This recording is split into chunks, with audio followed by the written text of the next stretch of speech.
Hey guys, Mike the Viking here, back for yet another video. Today we're doing another Rust base tours. Today we're taking a look at the BHB clan base. That stands for Black Hat Bandits, apparently.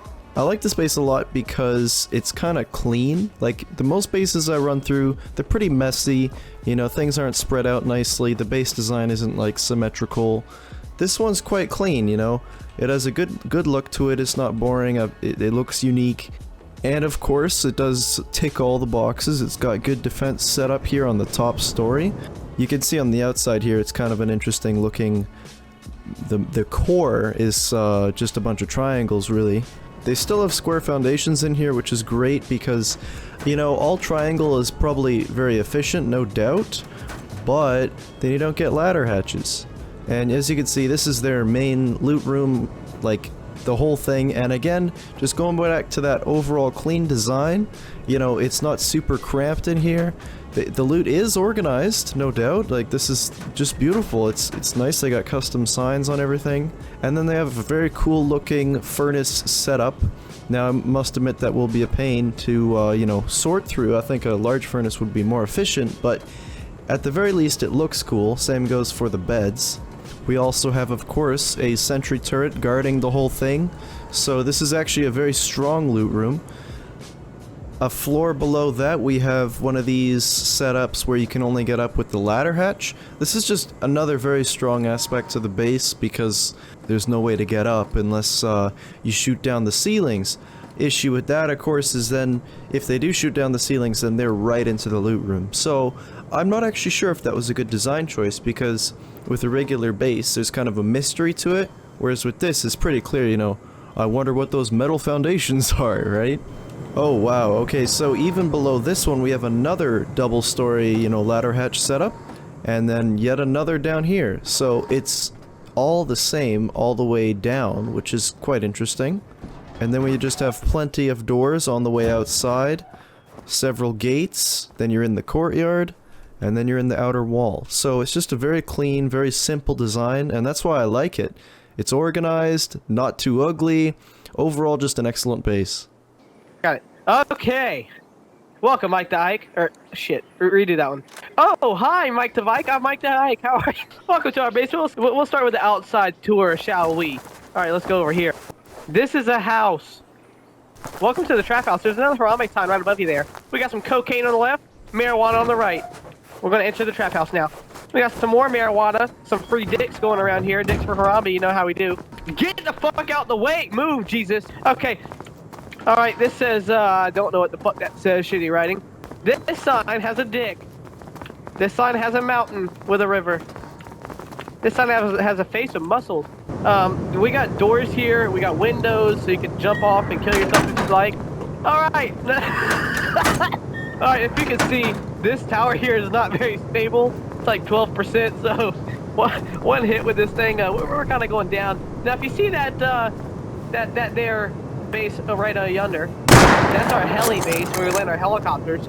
And then if you come over here counterclockwise, we got 3 quarries over there working, but we don't have a lock on it yet. We have to lock that bitch up tight like a pussy. Okay guys, next one we got is Cold Flame's base from the Rip clan. This one's unique because he's got turrets set up outside the base, which I haven't really seen done all that often. Now you might think it's kind of useless, but it's actually effective. If you see, they'll be able to hit you way out here, no problem. On top of that, he has one set up here. I guess the purpose of these is to stop people from just chilling outside his base. On top of that, he actually has a pretty cool design. I really like this top thing, kind of like a pyramid situation going on. I would be interested to see how well this holds up to a raid, like to see if the turrets actually do anything, but at the very least, they do look very cool.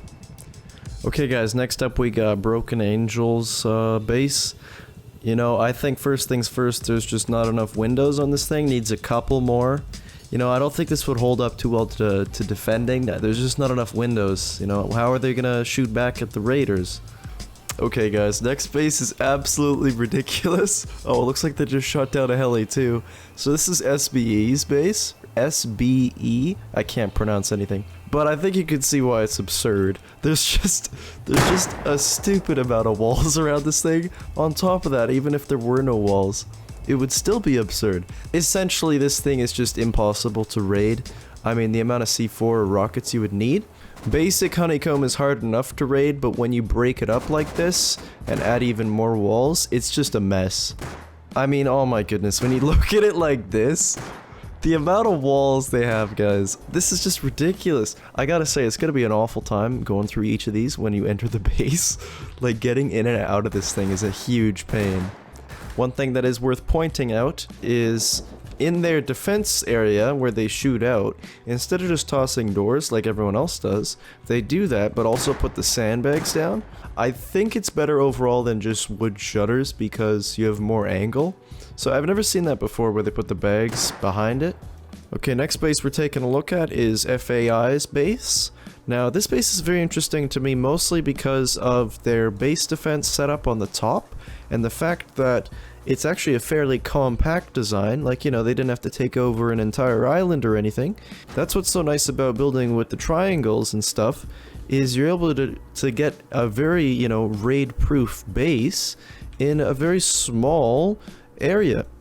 So if we take a look inside, you'll see he's got plenty of doors. We're greeted by one of the ladder hatch things, even more doors. Then we're in kind of like the main area for people to figure out what the heck they're doing. You may have noticed also he has tons and tons of windows for defense. You basically have no idea where the defenders would pop out if you're going to raid this thing, which certainly is an advantage.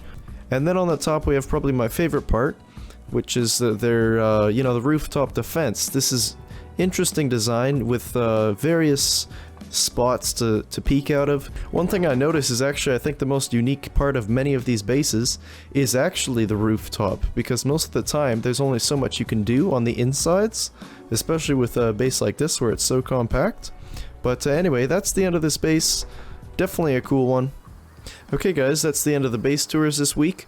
Overall just some unique designs and stuff that certainly looked cool. This was of course recorded on my Rust server. If you want to join, there's info on how to do so in the description. Anyways guys, that's all I got for today.